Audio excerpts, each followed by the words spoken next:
Tonight we're going to be talking about motivation because I see so many moms out there and a lot of times they comment to me, and that's probably the number one thing is they talk about how every day is a grind with their kids.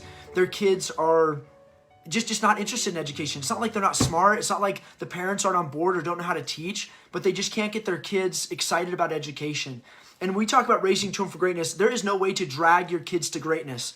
They have to be motivated. They have to want it as much or more than you want it for them. Until then, homeschooling is going to be hard. It's definitely a hassle. It's not fun. And a lot of homeschooling parents give up, not because they're not good teachers or they can't find the right curriculum. They give up because they just can't get their kids fired up, and they put it back in the public school system. And the funny thing is in the public school system, those kids aren't any more motivated. It's just like it's the teacher's problem now, and she's paid to deal with that problem. And it really is painful when you have an unmotivated kid. Now, that's really never been an issue for me and my kids. I have 7 kids. One's still in the womb, and then the others were pretty much actively homeschooling. We've never had that issue. I've always felt like homeschooling was pretty easy. And a few years ago, when I saw all these moms kind of complaining, or a lot of them just giving up, putting their kids back in school, I decided I would address this. And I wrote this article just to get moms pumped up, like, hey, it doesn't have to be that hard. And the article was titled, Homeschooling, It's a Piece of Cake. And it didn't go over very well, actually. Moms got super upset, like I was discrediting the hard work and the struggle that they were putting in, and they just found it offensive. I'm not even sure if they read the whole thing. They lit me up in the comment section, and how dare I say it was, homeschooling was easy. And it actually got so bad that we had to remove the article from our business page. And if you've read Revealing School, even some of the things in education, I'm not worried about saying controversial things, but this got so bad, like I just ticked these women off so bad, I had to remove the article. My wife actually took the same kind of concepts and rewrote it and republished it on her blog. And then we never promoted it, and we just kind of let it go after that because it's so controversial. Well, tonight I'm actually going to say the same thing.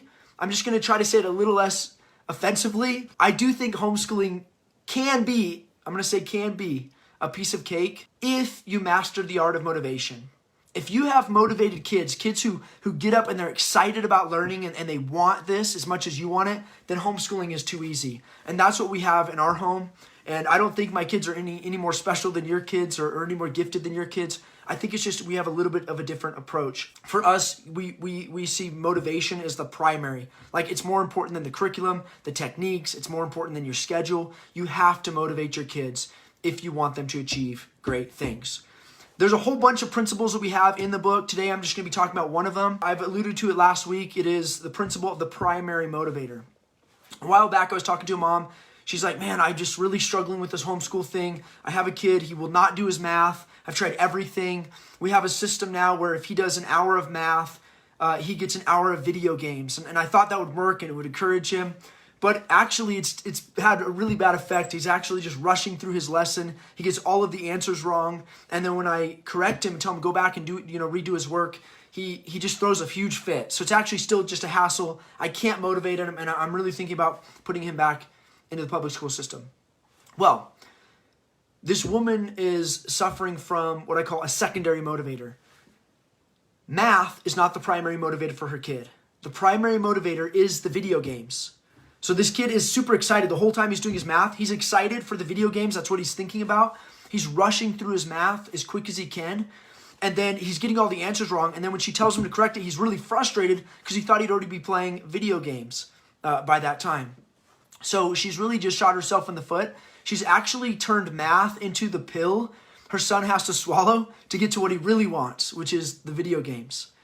So if we want to motivate our kids for greatness, we have to make math or just education in general, all the subjects, we have to make them the primary motivators.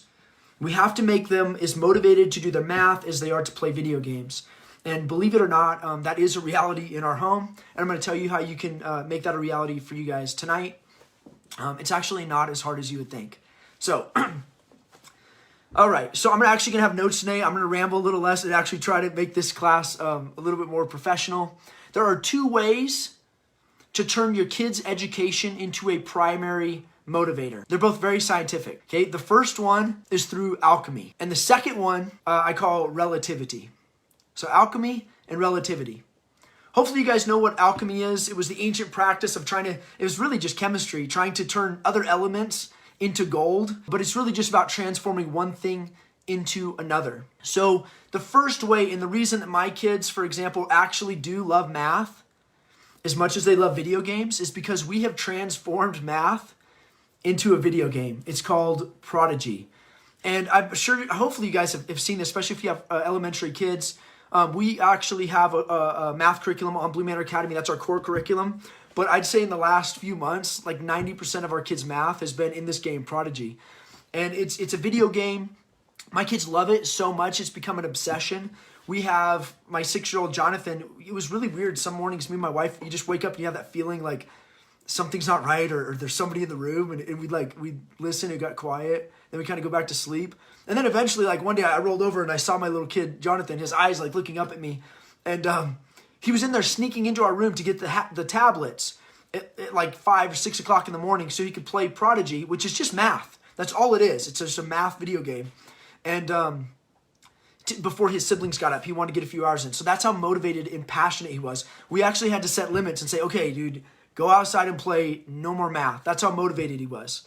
So that was through Alchemy. We actually just turned math into a video game. That's probably the easiest or cheapest way to do it, but there are other forms of alchemy. And then the other thing is it does kind of seem like cheating, I think, to a lot of homeschooling parents. Many are kind of adverse to technology.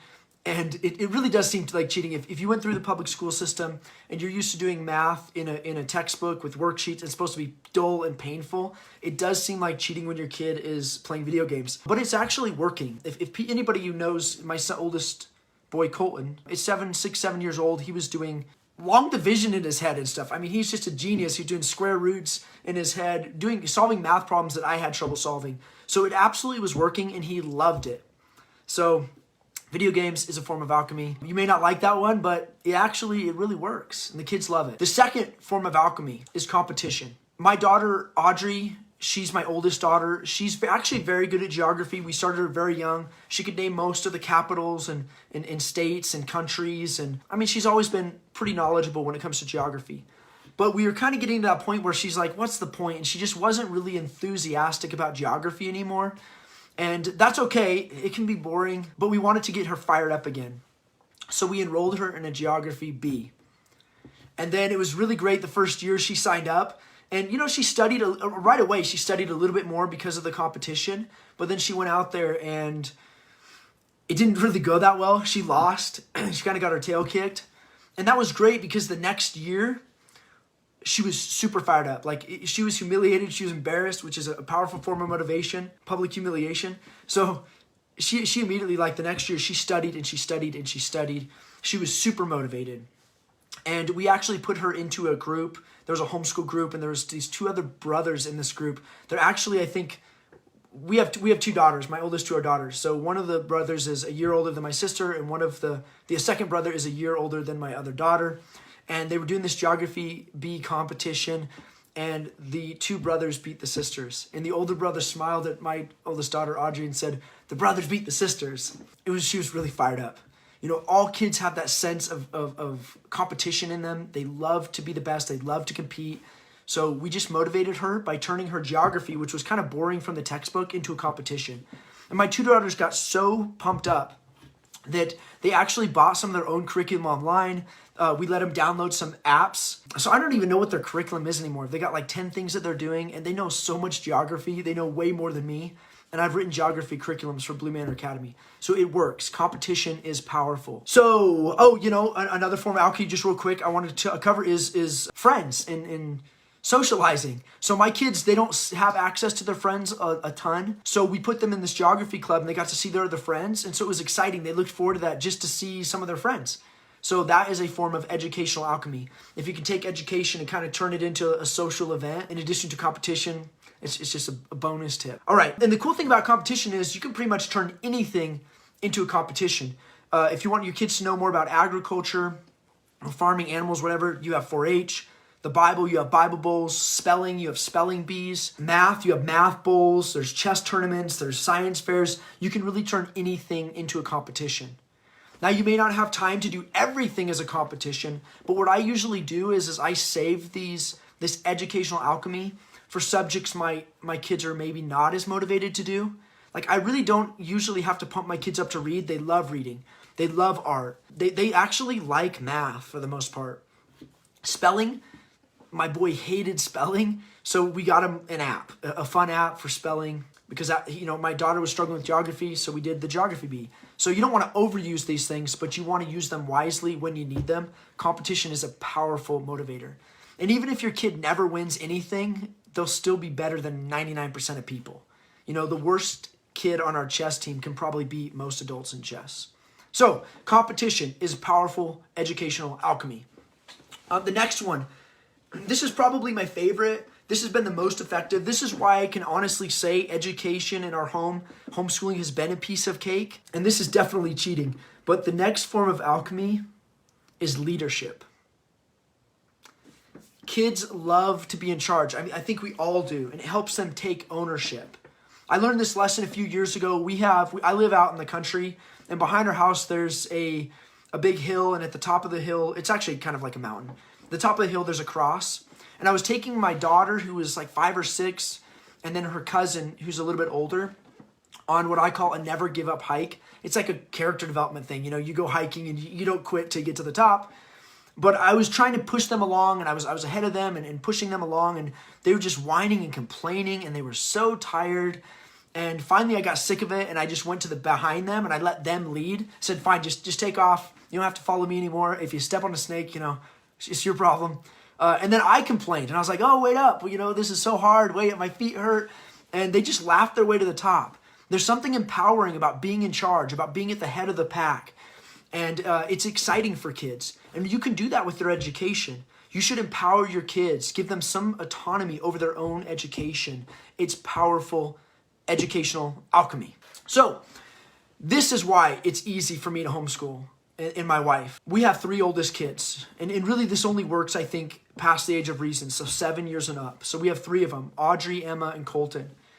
We have empowered them not only to take over a lot of their own education, but to take over the education and the running of our house. It's like leadership training for them. So Colton, who's the youngest, he is 7 years old. He started doing this. He's 8 now.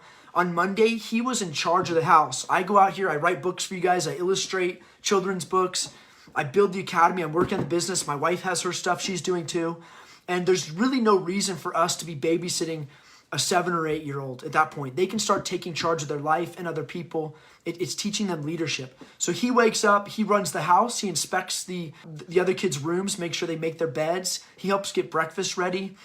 And you think, man, what a burden for an 8-year-old. But actually, they love that day. That's the day they get up the earliest. That's the only day that they really make their room really good and they follow all the rules, because being in charge, leadership is powerful. And so he gets up, he runs the house, he makes sure the chores are done. He assigns schoolwork. The older daughters, they kind of do their own thing anyway. He actually sits down and teaches his younger brothers their school stuff. So he'll read to him, he'll teach them some geography and some math.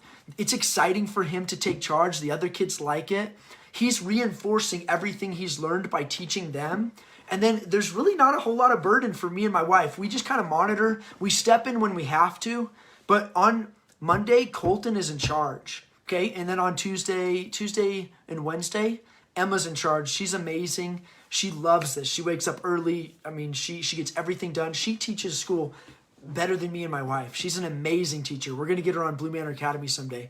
And she loves it. It's her passion. And then, of course, my daughter Audrey, she's kind of like the drill instructor. Our house is the cleanest when she's in charge, and everybody follows the rules and is in line. She takes Thursday, Friday, and Saturday.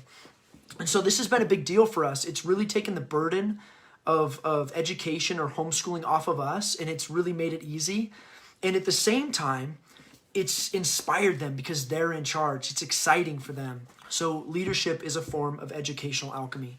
Now, we've kind of grown up because we live in this democracy and we love these democratic principles. We've grown up with this common phrase. I talk about it. I don't remember if it's in this book. It's probably in the next book. But you've probably all heard the quote, power corrupts, absolute power corrupts absolutely. Okay, and we just grain that in our kids. So a lot of times we don't give our kids very much authority over their siblings. We imagine that they'll abuse it, they'll become tyrants. That is not necessarily true. And I learned this at military boarding school. I went to a prep school in Virginia, all male military boarding school, my sophomore and junior year of high school. And I was a sergeant, and it was a trick. Whenever you had somebody in your squad, we inspected the rooms, made sure they did their chores and extra duties, and inspected their uniforms and just everything, right? So whenever you had somebody that wasn't really following the rules, wasn't necessarily a bad kid, just wasn't on top of everything, maybe failed their room inspections and stuff sometimes, we would actually make them our rule enforcer. We'd make them our corporal. It was a great trick. You would take a kid who always showed up with scuffed up shoes and a messed up uniform in a dirty room. You'd make him your corporal, and then all of a sudden, I had this one guy we put in. He was horrible, and then we put him in charge, and he had the cleanest room. His shoes were so shined. He like won a company competition, and then he became a Nazi for the other kids. Like, I didn't have to inspect rooms anymore. He'd go in there and just tear their stuff up, and he just raised the bar because we empowered him. So I do think that, power can corrupt, but a lot of times it purifies us. When I put my daughter in charge, that's the day she does the least amount of bullying and there's the least amount of bickering between her, because she's the leader. She wants to set the example. It's the same with my other two kids. When they're empowered and they're in charge, they take responsibility and they're super motivated. They love to be in charge. Now, you may not have a lot of kids, or you may not have kids that are old enough to take charge of homeschooling and the chores and whatever, but you can give them some autonomy over their own education. If you have a very young kid, it could just be picking out like 3 or 4 books you want them to read and then letting them pick one of them. Letting them download some apps that they want or some games, or letting them write out their own goals and schedule. And you can kind of guide it and tailor it, but give them a longer leash and watch how they take charge of their own lives and they're inspired and motivated. It's really powerful. So that's another form of educational alchemy. There's tons of others. You guys can probably list some comments if you have some ideas maybe about other forms of alchemy. I'd love to hear them. The next thing I want to talk about is relativity. Obviously, even if you have competition at your disposal and leadership and you have some cool video games and stuff, that doesn't always work. Sometimes your kids are still going to drag their feet. They're still not going to want to do their spelling. We have that issue in my house, even no matter what we do. Like my boy Colton, he's a genius at math. I mean, absolutely a genius at math. He's not super fond of spelling. So I learned a second technique. I actually learned this one in the military. When I was 20 years old, there's a special school in the military. It's called SEER. It's a Survival, Evasion, Resistance, Escape school. And it's basically for soldiers who might be shot down, in their airplane or captured behind enemy lines, and they have to survive out in the wild, or they might get captured and they have resistance, anti-torture training or whatever. It's actually pretty intense. I went through a level C school. It's 2 weeks long, and it really is intense. And during the survival portion of the training, they took us out, and this is in Washington. And the reason I got to go, by the way, is because nobody else wanted to go. This was in January, and all the older, wiser NCOs and stuff were like, yeah, pass. And I was 20, so I was like, yeah, I'll go. That's awesome. So I end up in Washington State. There's like 4 feet of snow on the ground. We're up somewhere in the mountains. As soon as we get off, we get these heavy rucksacks. We have these boots that are like this thick of rubber to keep your feet warm. They're super hard to walk in. And we just start hiking up this hill. And that night, we're setting up our camp. You can't tie the lashings and stuff. So you have to take off your gloves, and you're freezing cold, and you have no food for the week. And that's the other part. So you're freezing at night. You're shivering in this bed of snow. You have no food, and then during the day, you're doing long movements, and you're working all day. You're exhausted. It was pretty incredible. And technically, we were allowed to trap food, but again, it was in January, so it was more effort to set up the snares, and we never got anything, nothing. We could barely get water for ourselves because we had to melt the huge piles of snow, and then you get this disgusting smoke water. I mean, anyway, and you melt a huge pile of snow and you get this tiny little cup of water. But my point is by the end of the week, we were exhausted, we were dehydrated, we were super hungry, and they brought us into this little village. We linked up with these villagers, and they gave us our first meal for the week, and it was incredible. It was, to this day, the best thing I've ever had. And I've been to some fancy restaurants, but this is the best thing I've ever had, okay? They had this huge pot of boiling water, and they dropped some bouillon cubes into it. That's it, just bouillon cubes. And it was so delicious. And I don't mean because we were out there by comparison it was good. I mean literally it tasted delicious. We were lining up for seconds, and it was literally the best thing I've ever tasted. Since that time, I've tried to duplicate that meal, but I can only starve myself for, fast for a few days. I'm too weak. So I've never been able to enjoy that meal again. But the point is much of life is based on relativity. The reason I loved that meal so much was because it was infinitely more tasty than the nothing I'd eaten all week. So it was literally good. It's actually a really cool concept. I don't want to get into it too much, but it's kind of philosophical, and that God really gives everybody an equal opportunity to be happy, because there's people out there that are starving, but then when they do get a little meal and it's not even fancy or anything, it's just delicious. And then you have these other people, they live in Hollywood, they live in these mansions, they have these good feasts every day, and they're totally depressed because everything is so good that nothing is really good by comparison. So relativity is important. And I'm going to tie this back into education. So how do you get your kids to love their education? Well, when it came to video games, the reason my kids love that Prodigy game, that math game, is because by comparison, it's amazing. They don't really have access to other games. They do have like a Wii, but we only pull it out at holidays. So literally, this is one of their only access, one of the only times that they get to access video games is to do math.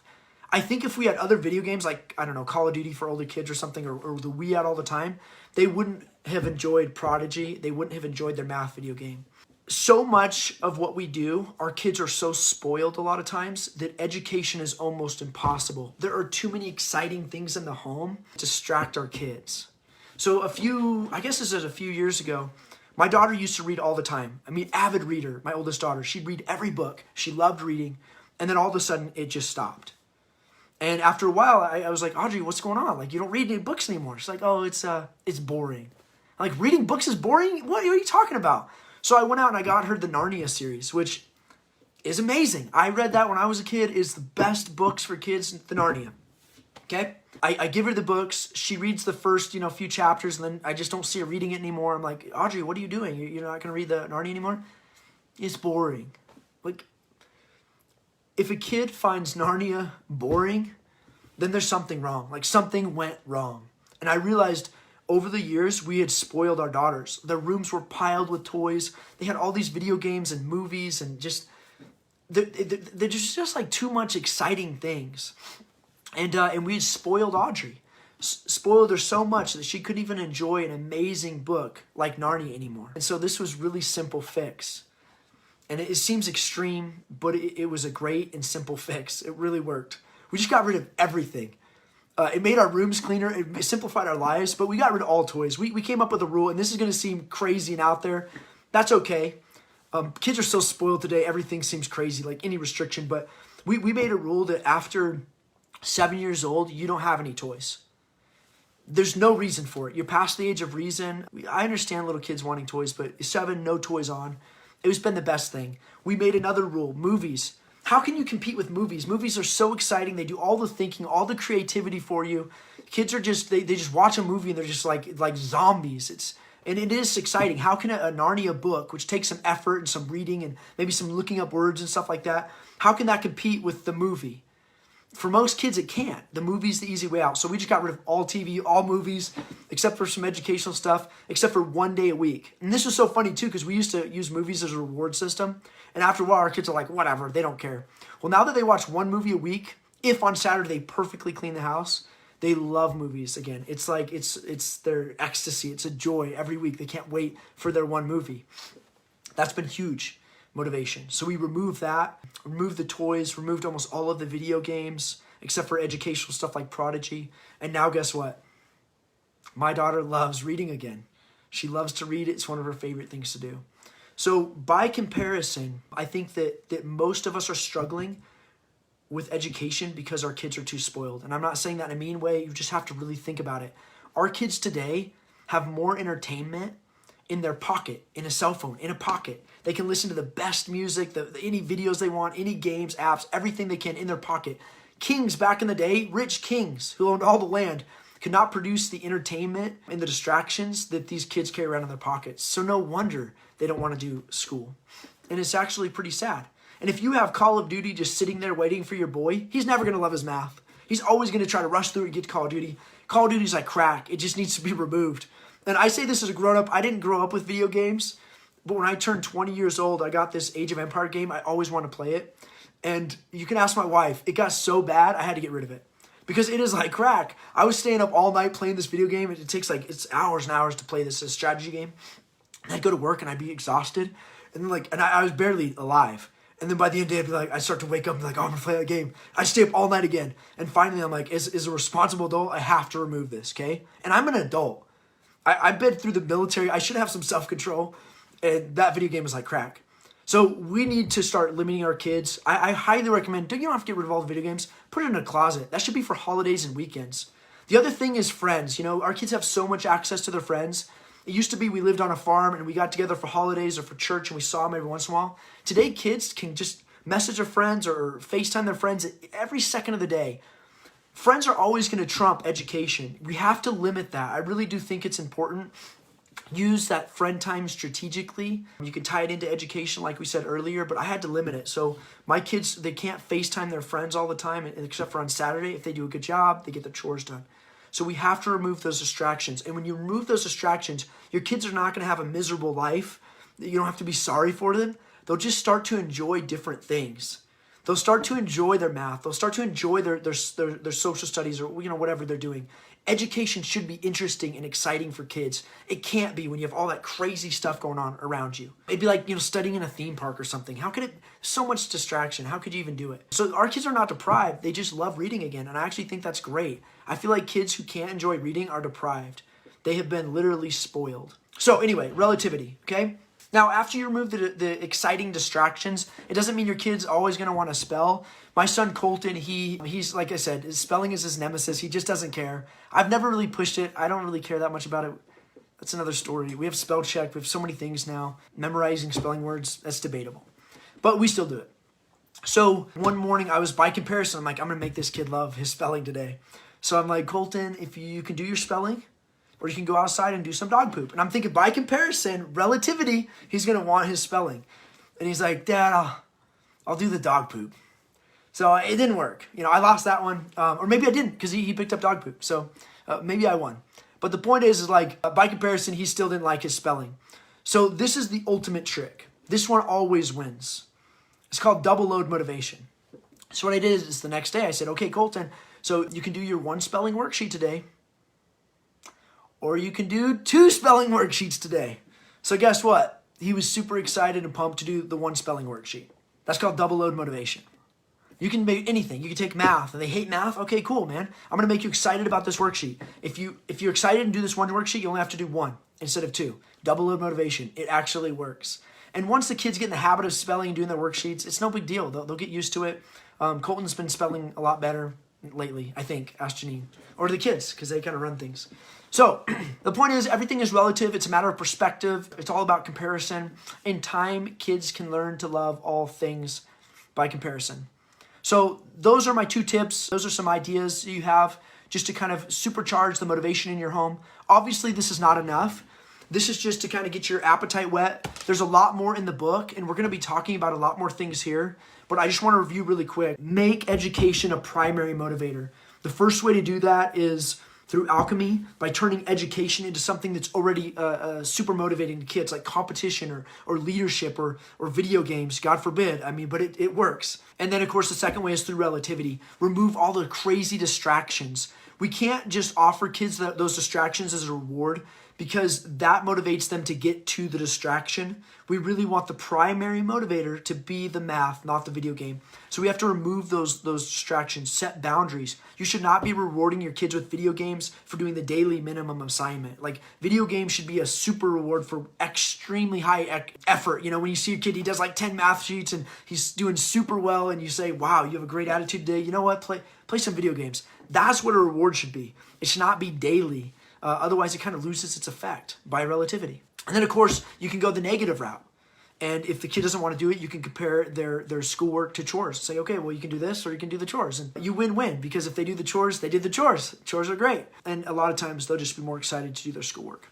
I'm going to give you one last tip. I think that so many times we focus on what the public schools are doing that we just overburden our kids. It's like you can take education. Education should be fun and exciting to kids. If you gorge them, if you overfeed them, it's going to be hell. I went back to a real estate class a long time ago as an adult, and I sat there and I was like, man, school is hell. I was only there for 2 weeks. I'm like, thank God I'm not doing this anymore. 8 hours a day, horrible. Kids shouldn't have to study 8 hours a day of school. Forget about what the schools are doing. We basically do, when our kids are young and we're focused on them, maybe an hour of intentional learning, like curriculum-based learning. And then after that, my kids learn all day long, but they take charge. They go after their passions. My daughter wants to be an artist. She spends hours, watching art videos and doing, stuff like that. My other boy, he wants to be an architect. So he studies architecture. He's like 8 years old. He's drawing pictures of buildings and he goes out and he works and stuff. So after you get the meat and potatoes done, you have to limit it. It can't be all day long. It can't be grueling, short and sweet. When we start kids off in preschool, we have a whole set of 5-minute lessons. Maybe do 1 or 2 of those a day. It's short and sweet, and our kids learn so much more because at a certain point, they check out.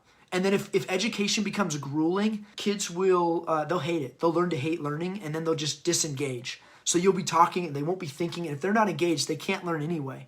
So short, sweet, intense, and then you move on. Gosh, I have a billion more. I feel like I haven't given you enough, but I think for today, that'll give you something to think about. Make education the primary motivator.